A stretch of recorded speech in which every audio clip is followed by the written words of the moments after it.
When you find a great video on OV and want to save it to enjoy later, but finding you simply can't? Today I'll show you how to use the VidBrowser tool to save the original, unedited video from OnlyFans efficiently and safely. Step 1. Download and install.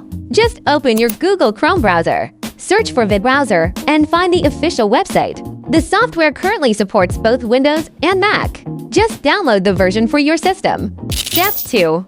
Find the video. Open the home page. We'll search in the search box. Open the OnlyFans website and log into your account. Then open the video you want to save from your personal home page. Please pause the video first. Move your mouse over the video. A red button will appear at the top. We click that red button. You'll see the saving in progress, and you can pause it anytime. Step 3. Find the downloaded video. Click the download button on the left side of the software. Then click the folder icon on the right. In the folder, you'll find the saved video. You can see the video has been saved completely intact. Using VidBrowser to save videos from any site is this efficient and simple. And VidBrowser is free to use every day. Come give it a try. If you have any questions, feel free to leave a comment.